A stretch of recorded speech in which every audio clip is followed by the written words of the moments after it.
Hello, welcome back to my channel. তো আজ আমরা যে ক্লাসটা করতে চলেছি সেটা এসএসসি জিডির যে আমরা সিরিজটা করছিলাম প্রিভিয়াস ইয়ারে 2024-এর সমস্ত জিকের সেটের, তারা এটা লাস্ট ভিডিও। এটা আমাদের 13 নম্বর ভিডিও। এই 13 নম্বর ভিডিওর মাধ্যমে আমরা টোটাল 52 শিফটের সমস্ত কোশ্চেন বা সমস্ত জিকে কোশ্চেন্স আমরা কভার করলাম, যেখানে তোমরা তো জানোই যে 80 মার্কসের টোটাল এক্সাম হয়, তার মধ্যে 20 মার্কস থাকে জিকে। তো এই সিরিজটা কমপ্লিট করতে পারলে তোমরা অলমোস্ট অনেক কোশ্চেন তোমরা কমন কমন পাবে, যেখানে অনেক নতুন নতুন কোশ্চেন্সকে আমি অ্যাড করেছি, এবং সেগুলো সবই পিডিএফ আকারে আমার টেলিগ্রাম চ্যানেলে দেওয়া আছে, যার লিঙ্ক কিন্তু টেলিগ্রাম চ্যানেলের লিঙ্ক ভিডিও ডিসক্রিপশানে, প্রত্যেকটা ভিডিও ডিসক্রিপশানে দেওয়া আছে, এবং প্লেলিস্টটাও উল্লেখ করা আছে। এছাড়াও অন্যান্য প্লেলিস্টগুলোও তোমরা দেখতে পারো, সেগুলো অ্যাড করা আছে। তো আমাদের এই যে ভিডিও করার উদ্দেশ্য ছিল এটাই, যে কম সময়ের মধ্যে হার্ডলি প্রত্যেকটা ভিডিও করা হয়েছে মিনিমাম মানে এভারেজ 10 মিনিটের মধ্যে। তো যদি 13টা ভিডিও দেখো মোটামুটি একটু স্পিড বাড়িয়ে সেটা তোমাদের আধ ঘন্টা থেকে 40 মিনিটের মধ্যে টোটালি মানে এই সিরিজটা টোটালি কমপ্লিট হয়ে যাবে। তো যাই হোক, আশা করি তোমাদের ভিডিওগুলো ভালো লেগেছে, এবং যদি ভালো লেগে থাকে জিনিসগুলোকে আরও কন্টিনিউ করো, এখানে শেয়ার করো, চ্যানেলটাকে সাবস্ক্রাইব করো, বন্ধুদের মধ্যে শেয়ার করো। তো চলো আমরা আজ আমাদের লাস্ট ভিডিওটা কমপ্লিট করি। সেটা হলো 7th মার্চের ফার্স্ট শিফটের কোশ্চেন। 2023 সালের আগস্ট মাসে grand cross of the order of the honour সম্মান ভূষিত করা হয় কাকে? তিনি হলেন নরেন্দ্র মোদীকে। তো ভারতের দ্বাদশ পঞ্চবার্ষিক পরিকল্পনার থিম কী ছিল? সেটা ছিল দ্রুত, দীর্ঘস্থায়ী এবং ব্যাপক বৃদ্ধি। এই টাইম পিরিয়ড কত ছিল? 2012 থেকে 2017। আর 2023 সালে অক্টোবর 24 বছর বয়সী ভারতীয় গ্র্যান্ডমাস্টার কার্তিকেয়ান মুরলি দাবা ম্যাচে পরাজিত করেন কাকে? তিনি ম্যাগনাস কার্লসেনকে পরাজিত করেছিলেন 2023-এ। 24 বছর ভারতীয় গ্র্যান্ডমাস্টার কার্তিকেয়ান মুরলি। কোন শৈলী হিন্দুস্তানি সঙ্গীত ঘরানার সাথে সম্পর্কিত? সেটা হলো কত্থক নৃত্যশৈলী। 2011 সালের আদমশুমারিতে কতগুলো প্রশ্ন জিজ্ঞাসা করা হয়েছিল? সেটা হলো 29টা। 2011 সালের আদমশুমারিতে 29টা কোশ্চেন জিজ্ঞাসা করা হয়েছিল। মুখ্যমন্ত্রী গ্রামীণ বাড়ি যোজনা ভারতে কোন রাজ্যে চালু হয়েছে? সেটা অ্যাকচুয়ালি ঝাড়খণ্ডে চালু করেছিল। কোন সঙ্গীত শিল্পী দাদাসাহেব ফালকে পুরস্কার জিতেছেন? তিনি জিতেছেন দাদাসাহেব ফালকে পুরস্কার, তিনি হলেন গুলজার। কোন দল সর্বোচ্চ সংখ্যক রঞ্জি ট্রফি জিতেছে? সেটা হলো অ্যাকচুয়ালি মুম্বাই দল সবচেয়ে বেশি সংখ্যক যদি বলে রঞ্জি ট্রফি জিতেছে কি? মুম্বাই। পোঙ্গল উৎসব পালিত হয় কোথায়? পোঙ্গল উৎসব পালিত হয় যখন তামিলনাড়ুতে পালিত হয় পোঙ্গল। ওই ধান যখন আমাদের এখানে পৌষ মাসে যেমন ধান ওঠে, ওদের ওখানে ওই টাইমটাতে পোঙ্গল উৎসব পালন করা হয়। পর্যায় সারণীতে কোন শ্রেণী নোবেল গ্যাস হিসাবে পরিচিত? সেটা হলো গ্রুপ 18কে যেটাকে বলা পিরিয়ডিক টেবিলের লাস্ট গ্রুপ, যেটাকে টোটাল 18টা তো গ্রুপ আছে, তার মধ্যে 18 নম্বর গ্রুপকে বলা হয় নোবেল গ্যাস। বেদ সমাজ প্রতিষ্ঠিত হয় কত সালে? বেদ সমাজ প্রতিষ্ঠিত হয় 1864 সালে। সেটা হলো কোথায়? সেটা হলো মাদ্রাজে প্রতিষ্ঠিত হয় বেদ সমাজ। এবং কে প্রতিষ্ঠা করেছিলেন? তিনি ছিলেন কেশবচন্দ্র সেন এবং শ্রীধারালু নাইডু। এরা প্রতিষ্ঠা করেছিলেন বেদ সমাজ। ভারতে মানে পরিকল্পিত অর্থনৈতিক উন্নয়ন শুরু হয়েছে ঠিক কত সাল থেকে? পরিকল্পিত অর্থনৈতিক উন্নয়ন জায়গায় পঞ্চবার্ষিক পরিকল্পনা শুরু হয়েছিল 1951 থেকে। আর প্রথম পঞ্চবার্ষিক পরিকল্পনা ছিল হ্যারল্ড ও ডোমার বলে দুজন অর্থনীতিবিদ দ্বারা সেটা চালিত হয়। যেটা টাইম পিরিয়ড ছিল 1951 থেকে 1956 থেকে 61 পর্যন্ত সেকেন্ড টাইম পিরিয়ড ছিল। মানে বলা হয় প্রশান্ত চন্দ্র মহলন বিশেষ। যাই হোক, ভারতীয় সংবিধানে কোন ভাগটি সরকারি ভাষার সাথে যুক্ত? সেটা হলো বলা হয় পার্ট 18কে বলা হয়, সেটা হলো সরকারি ভাষার সাথে সম্পর্কিত। অর্থ যোগানের পরিমাপ সম্পর্কিত M1 এবং M2 সংকীর্ণ অর্থ হিসাবে পরিচিত, আর M3 এবং M4কে বলা হয় ব্যাপক অর্থ হিসাবে। এটা পরিচিত। 2022 সালে ভারতীয় বংশোদ্ভূত উদ্যোক্তা জার্মানিতে ভারতীয় সম্প্রদায়ের প্রথম প্রতিনিধি নির্বাচিত হয়েছিলেন তিনি হলেন গুরদীপ সিং রান্ধোয়া। ইনি হলেন প্রথম ভারতীয় যিনি জার্মানিতে ভারতীয় সম্প্রদায়ের হয়ে প্রথম প্রতিনিধি কিন্তু নির্বাচিত হয়েছেন। প্রথম এশিয়ান গেমসে অনুষ্ঠিত হয়েছিল কত সালে? সেটা হলো 1951 সালে হয়েছিল। কোথায়? সেটা হলো নিউ দিল্লিতে। ভারতে উপভোক্তাদের অধিকার রক্ষা ও প্রচার এবং উপভোক্তা সুরক্ষা, যাকে বলা হয় NCDRC, national consumer dispute redressal commission, বলতে হবে যে এই মানে উপভোক্তাদের রক্ষা এবং প্রচার এবং উপভোক্তাদের সুরক্ষার জন্য যে কমিশনটা তৈরি হয় সেটা হলো national consumer dispute redressal commission, NCDRC commission. ভারতের দীর্ঘতম স্থলসীমান্ত ভাগ কোনটা? সেটা হলো বাংলাদেশ। তার মানে আমরা আউট অফ 20টার মধ্যে 18টা কোশ্চেন এখানে দেখলাম, বাকি দুটো ইম্পর্টেন্ট ছিল না, অ্যাকচুয়ালি কারেন্ট অ্যাফেয়ার্স বেশি ছিল বলে বাদ দিয়েছিলাম। যাই হোক, তারপরে চলে আসে, বলা হয় সেকেন্ড শিফটের। বলা হয় যে 7 মার্চে সেকেন্ড শিফট সংগঠিত প্রতিষ্ঠান এবং যারা আমানতকারীদের কাছ থেকে আমানত গ্রহণ করে এবং ঋণ গ্রহীতাদের অগ্রিম ঋণ প্রদান করে, সেটা হলো কি ব্যাংক।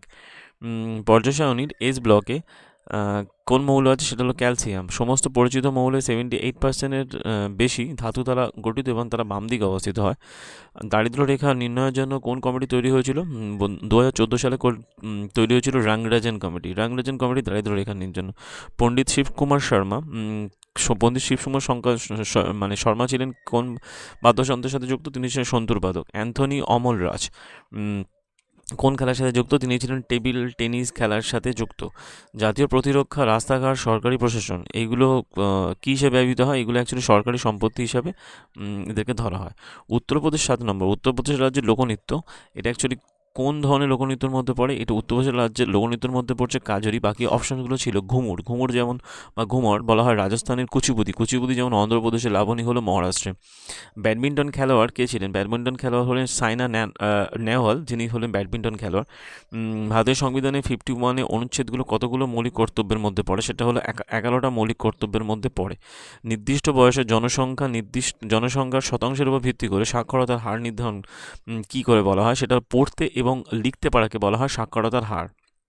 এটা অ্যাকচুয়ালি জনসংখ্যার ওপর ভিত্তি করে, জনসংখ্যার শতাংশের উপর ভিত্তি করে। 18টা রাজ্য এবং কেন্দ্রশাসিত অঞ্চল পিভিটিজি বলছে বোঝায় পার্টিকুলারলি ভালনারেবল ট্রাইবাল গ্রুপ। এরা অ্যাকচুয়ালি খুবই আদিমতম জীবনযাপন করে।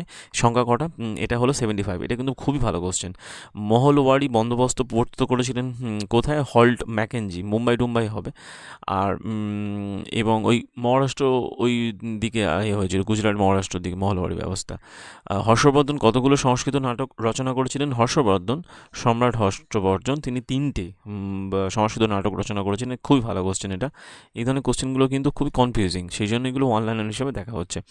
লোকনৃত্য গোয়ার সাথে সম্পর্কিত সেটা কোনটা? সেটা অপশানগুলো ছিল লামা, কোলাকালি, লাভা আর দেখনি। এর মধ্যে পড়ছে কোনটা? সেটা হলো দেখনি। লামা হলো সিকিম এবং হিমাচল প্রদেশ লাদাখে হয়। কোলাকালি হচ্ছে অ্যাকচুয়ালি হয়ে থাকে কেরালাতে, আর লাভা হয়ে থাকে লাক্ষাদ্বীপে। সংবিধানের কোন ধারায় রাষ্ট্রপতি প্রয়োজন হলে পরামর্শ নিতে পারে সুপ্রিম কোর্টকে, মানে পরামর্শের জন্য সুপ্রিম কোর্ট জানাতে পারে? সেটা হলো আর্টিকেল 143। আর্টিকেল 143-তে সুপ্রিম কোর্টে জানাতে পারে, সুপ্রিম কোর্টের কাছে পরামর্শ নিতে পারে। কোন খেলায় স্ম্যাশ শব্দটা ব্যবহার করা হয়? সেটা ব্যাডমিন্টন খেলা। ব্যাডমিন্টনকে বলা হয়, যাকে বলা হয় শাটল খেলা। শাটল খেলা বা ব্যাডমিন্টন খেলায় স্ম্যাশ শব্দটা ব্যবহৃত হয়। তারপরে বলা হচ্ছে ভারতে জনগণনা বা আদমশুমারি কোন দুটো পদ্ধতি সম্পন্ন হয়? সেটা হলো house listing and housing census এবং পপুলেশন অ্যানুমিলেশন পদ্ধতির মাধ্যমে সম্পন্ন হয়ে থাকে। প্রকাশ পাড়ুকোন কোন খেলার সাথে যুক্ত? তিনি ব্যাডমিন্টন খেলার সাথে যুক্ত। তিনি প্রথম ভারতীয় যিনি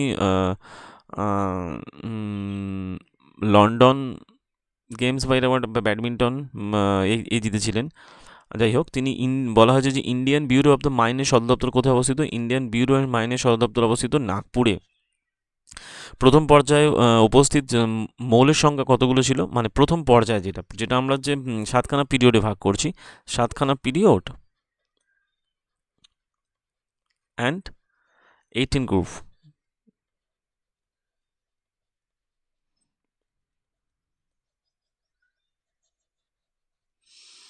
তার মধ্যে কি বলা হচ্ছে যে প্রথম পর্যায়ে রয়েছে হাইড্রোজেন এবং হিলিয়াম। চিরস্থায়ী বন্দোবস্ত চালু হয়েছিল কত সালে? সেটা হলো 1793 সালে চিরস্থায়ী বন্দোবস্ত চালু হয়েছিল। সংসদের লোকসভার স্পিকার সংবিধানে কোন ধারায় উল্লেখ করছে? সেটা হলো আর্টিকেল 93। পঞ্চবার্ষিকী পরিকল্পনা কেমন? পরিকল্পনা কমিশন দ্বারা পঞ্চবার্ষিকী পরিকল্পনা কি? পরিকল্পনা কমিশন দ্বারা তৈরি হয়েছিল 1951-এ। খার্চি পূজা, গড়িয়া পূজা, এগুলো কোথায় হয়ে থাকে? কোন রাজ্যে? এগুলো হয়ে থাকে ত্রিপুরা রাজ্যে। 1986 সালে কোন কত্থক নৃত্যশিল্পী পদ্মবিভূষণ পুরস্কার পান? তিনি পণ্ডিত বিরজু মহারাজ। সাতবন সাম্রাজ্যের প্রতিষ্ঠাতা কে ছিলেন? সাতবন সাম্রাজ্যের প্রতিষ্ঠাতা ছিলেন শিমুখ। ভিল সম্প্রদায় রাজস্থানে কোন লোকনৃত্য পরিবেশন করে থাকে? ভিল সম্প্রদায় রাজস্থানে ঘুমার লোকনৃত্য পরিবেশন করে থাকে, ঘুমার।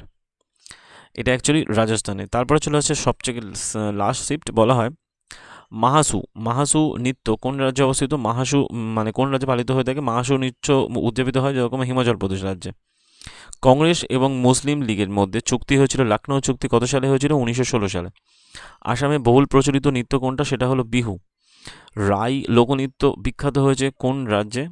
মানে বিখ্যাত করেছেন কে? তিনি হলেন রাম সহায় পাণ্ডে। রাই বলে এক ধরনের লোকনৃত্য আছে, যিনি বিখ্যাত করেছেন। সন্তোষ ট্রফি নামকরণ করা হয় ভারতীয় ফুটবলার মনমথ রায়চৌধুরীর নামে। ভারতীয় ফুটবলার মনমথ রায়চৌধুরীর নামে। খুবই ভালো ভালো কোশ্চেন এসেছিল। পিএমএওয়াই যাকে বলা প্রধানমন্ত্রী আবাস যোজনা চালু হয়েছিল কোন সালে? 2015 থেকে 2015 25শে জুন প্রধানমন্ত্রী আবাস যোজনা চালু হয়। সর্বদয় পরিকল্পনা কী ছিল? সর্বদয় পরিকল্পনা চালু করেছিলেন জয়প্রকাশ নারায়ণ 1950 সালে। ক্যাগের কার্যকাল কত হয়? 6 ইয়ার। ক্যাগ গুপ্তযুগে গুপ্তযুগের স্বর্ণকাল বলা হয় কোন দুটোকে? বিজ্ঞান এবং সাহিত্য চর্চাতে গুপ্তযুগের স্বর্ণকাল বলা হয়। বলা যায় যে Allan Border medal. Allan Border medal কোন খেলার সাথে যুক্ত? এটা ক্রিকেটের সাথে যুক্ত। অস্ট্রেলিয়া এবং ভারতের মধ্যে সম্পন্ন হয়। ভারতের গাভাস্কার এবং অস্ট্রেলিয়ার অ্যালান বর্ডার সরি, এটা অ্যাকচুয়ালি অস্ট্রেলিয়াতে দেওয়া হয়। অ্যালান বর্ডার মেডেল দেওয়া হয় ক্রিকেটে। আর যেটা বর্ডার গাভাস্কার ট্রফি সেটা অ্যাকচুয়ালি ওই ইন্ডিয়ার অস্ট্রেলিয়ার মধ্যে সম্পন্ন হয়। যাই হোক, তারপরে যেটা হচ্ছে পিএসসি যে কোন খেলার সাথে যুক্ত? তিনি ভারতীয় হকি খেলোয়াড়, যিনি ভারতের বিখ্যাত মানে গোলকিপার ছিলেন। রিসেন্ট তিনি রিটায়ারমেন্ট নিয়েছেন।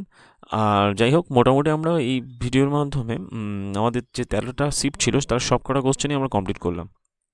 13টা শিফটে টোটাল 13টা মানে 13 দিনের 52টা শিফট আমরা কমপ্লিট করলাম। আশা করি তোমাদের এই যে সিরিজটা খুবই ভালো লেগেছে, এবং ভালো লাগলে কিন্তু অবশ্যই কমেন্ট করে জানিও এবং লাইক করো, শেয়ার করো, আর চ্যানেলটাকে সাবস্ক্রাইব অবশ্যই করো। আর এছাড়া রেলের এক্সামের যে সায়েন্স রিলেটেড সমস্ত প্রিপারেশনের সমস্ত কোশ্চেন নিয়ে ডিসকাশন, এবং তার সাথে তার সিরিজও চলছে, যেখানে আমরা এনসিইআরটি ক্লাস 9 এবং 10-এর মানে ডিটেলস পড়াচ্ছি, টেক্সট, যেখান থেকে কিন্তু মোস্ট অফ কোশ্চেন আসছে এবং আসবেই। তো সেটাও তোমরা কন্টিনিউ করতে পারো, দেখতে পারো। তো যাই হোক, দেখা হচ্ছে পরের ভিডিওতে অন্য কোনো টপিক নিয়ে। যেমন আমরা সায়েন্স নিয়ে ভিডিও করছিলাম, সেইগুলো এবার কন্টিনিউ হবে। Best of luck for SSC GD 2024-এর এই তোমাদের যে নোটিফিকেশানের যে এক্সাম চলছে, অনগোয়িং এক্সামের জন্য টার্গেট তোমরা রাখো ভালো করে, যে যতটা পারো কারেক্ট অ্যান্সার করার, নেগেটিভের দিকে যেও না। এই যে সিরিজটা করলাম, এখান থেকে তোমরা অনেক আউট অফ 20-র মধ্যে 15 থেকে 16টা কোশ্চেন তোমরা কমন পাবে। লাস্ট 6 মান্থে কারেন্ট অ্যাফেয়ার্স একটু দেখে যাও। আমি চেষ্টা করব ভিডিও দেওয়ার। আপাতত ভিডিও এই পর্যন্ত। Thank you.